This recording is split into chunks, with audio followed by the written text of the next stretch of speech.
Greetings to all of you. We are glad to have you back at the T&H podcast. I am Hannah. And I'm Thomas. We've prepared a very fascinating and significant subject for our audience today. Our discussion will center on emotions. Indeed, emotions. They're universal experiences, aren't they? Joy, sorrow, anticipation, we feel them all. Mastering the ability to discuss these in English is a wonderful milestone in your linguistic development. It truly is.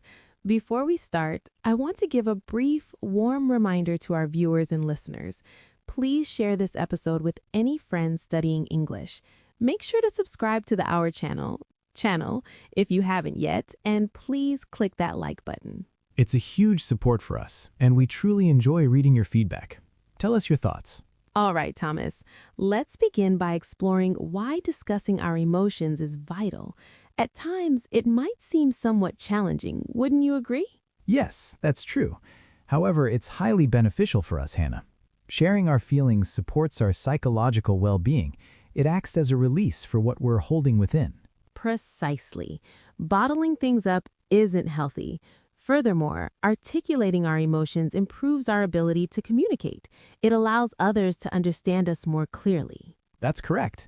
If I'm experiencing joy and I mention, Hannah, I'm very happy today, you gain a better understanding of my state. It also strengthens our bonds with family and friends. Absolutely. If I'm feeling slightly downcast and inform a friend, I'm feeling unhappy today, they might respond with, I'm sorry to hear that. Is there anything I can do? This creates a deeper connection. It functions as a small bridge between individuals. That's an excellent description, Hannah. So, conversing about our feelings benefits our mental state, our mutual understanding, and our social ties. Incredible. Yes, it is. Now, for those of you studying English, let's review some fundamental vocabulary for emotions. These are terms you'll encounter daily. Certainly. Let's begin with the simple ones. The term everyone's familiar with is happy. Right. When there's a smile on your face or you're laughing, you're happy. For instance, at this moment, I'm happy to be conversing with you, Thomas. I feel the same, Hannah. Next, we have sad. You feel this way when you cry or when you're feeling a bit down. Oh, yeah. Like when it rains all day and you want to go outside, you might feel a bit sad, right? Right. And then there's angry. This is how you feel when you're hot and maybe you want to shout a little. Like when you miss the bus, you might feel a little angry. Oh yes, that's a good one. And what about tired? This is how you feel when you want to sleep. I feel tired sometimes after a long day of talking on podcasts. Just kidding, but seriously, after a long day, you do feel tired. Good one. Then there's excited. When something good is going to happen, like before a holiday trip, you feel so excited. Yay! Exactly. And scared.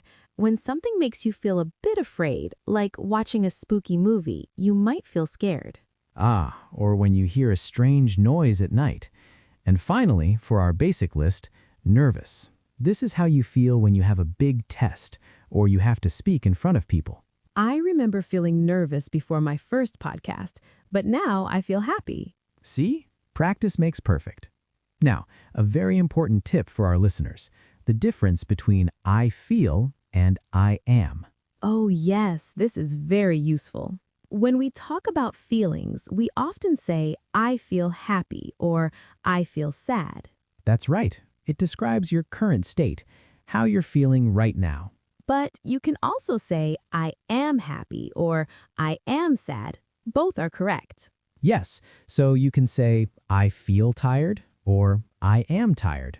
Both mean the same thing. Don't worry too much about the difference at this stage. Just pick one and use it. Perfect advice, Thomas.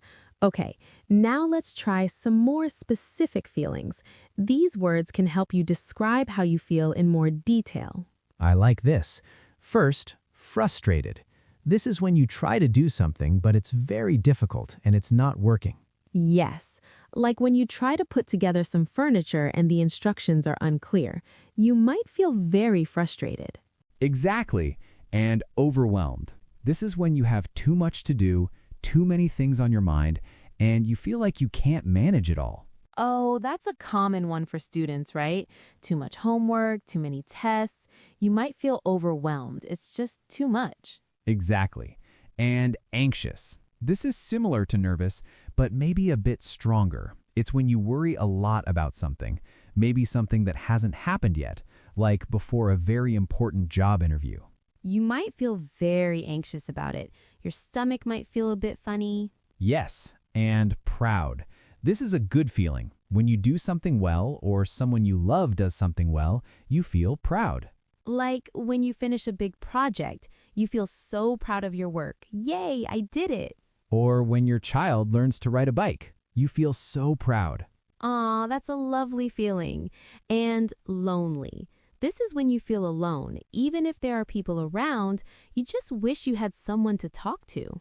Yes, sometimes we all feel a little lonely. It's okay to feel that way.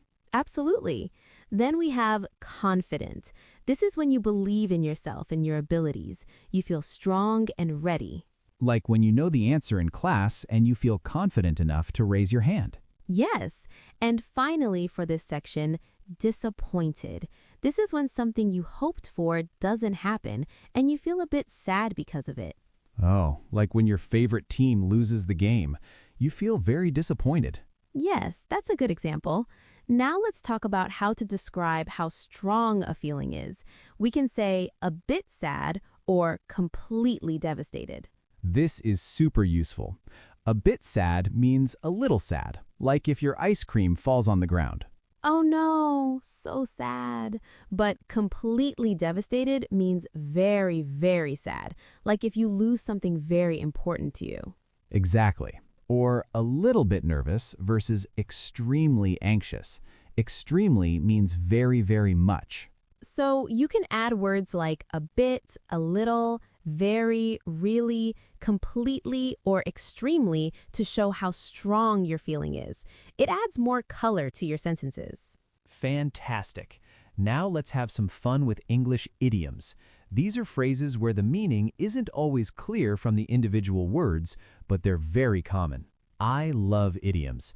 They make English sound so natural. The first one is, I'm on cloud nine. Cloud nine. This means you're extremely happy, like you're floating in the sky. For example, my vacation starts tomorrow, I'm on cloud nine. That's a great feeling. Then, I'm feeling under the weather. This one means you're feeling a bit sick, not completely well, like you have a cold. I can't come to the party tonight, I'm feeling under the weather. Yes, it's a nice way to say you're not feeling well without being too specific. Next, he's walking on eggshells. Oh, this one is interesting. If someone is walking on eggshells, it means they're being very careful not to upset someone because that person is easily angered or sensitive. It's like you have to be very careful with what you say. Yes, like fragile eggs. You don't want to break them. And finally, it broke my heart. This means something made you very, very sad or deeply disappointed. Like when my dog ran away, it broke my heart. Oh, that's so sad, Hannah. These idioms are really fun, but they take a little practice to remember. They do, but hearing them and using them will make them stick. So we've talked about how to say how we feel. Now, how do we ask others how they're feeling? It shows you care. A simple one is, how are you? But sometimes people just say, I'm fine. If you want to know more, you can ask, how are you really feeling? That's a good one. It shows you're truly interested. Or if someone looks a little sad, you can ask, do you want to talk about it? Perfect. It gives them a chance to share, but they don't have to if they don't want to. It's an open door. And another one, if someone seems deep in thought or worried, you can say, is something on your mind? I like that one, Thomas. Is something on your mind means, are you thinking about something difficult or are you worried? These are very gentle ways to ask. These questions are so helpful for connecting with people. And after someone shares their feelings, how do we respond? We want to be kind and understanding. We call this empathy. Yes, empathy means understanding and sharing the feelings of another person. So if someone tells you they're sad, you can say, that must be really hard. That must be really hard. It shows you understand that their situation is difficult, or I understand how you feel. Yes, it means you can relate even if you haven't been in the exact same situation. Another good one is, I'm here for you. I'm here for you. This is so powerful. It means I'll support you. You're not alone. And a simple but very important one, thanks for sharing that with me. Yes, when someone shares their feelings, it's a big step. So saying, thanks for sharing that with me, shows appreciation and trust. It encourages them to share again in the future. These phrases really help build strong relationships. Okay, Thomas, let's imagine some real-life situations and how we can use our new feelings vocabulary. Great idea. Let's say you had a really bad day at work. How would you describe your feelings? After a bad day at work, I might say, I'm feeling tired and a bit frustrated today. The computer was slow and I had too many meetings.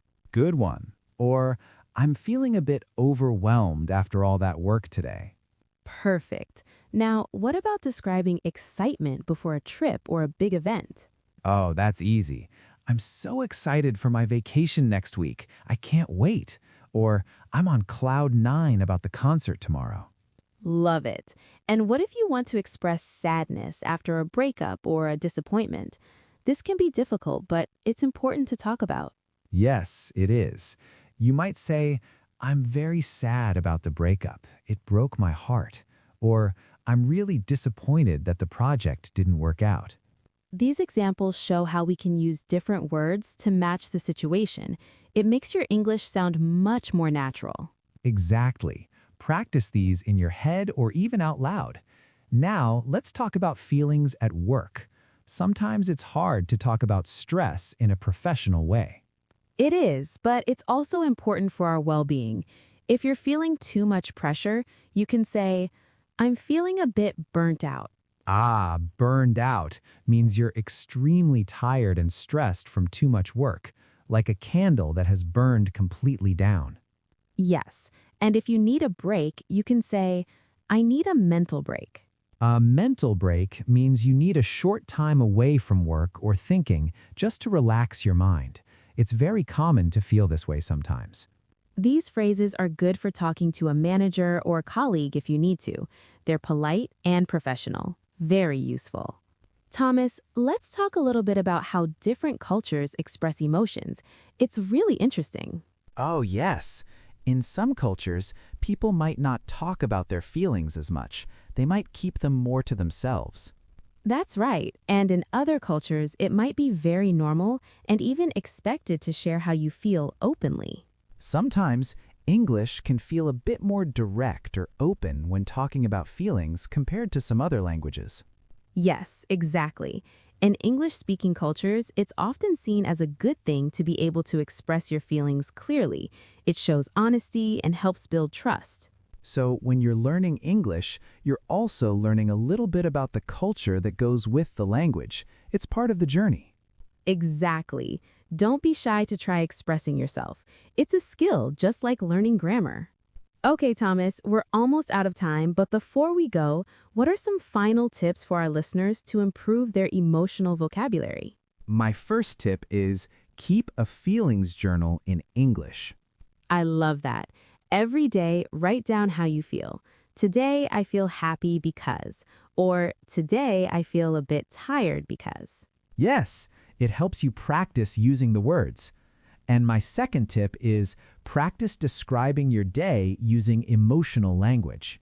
So instead of just saying, my day was good, try to say, my day was a bit stressful at first, but then I felt very proud of my work. Exactly. The more you practice, the easier it becomes. Don't be afraid to make mistakes. That's how we learn. That's fantastic advice, Thomas.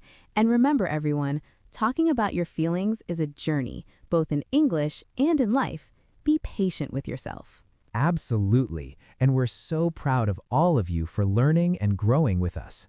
And a big thank you to all of you for listening to us today on our channel. We hope you enjoyed it. Don't forget to subscribe to our channel so you don't miss our next episodes. Yes, and please share this episode with your friends and family who are also learning English. And we have a question for you. Please leave a comment below and tell us, how are you feeling today? See you next time, everyone. Bye for now.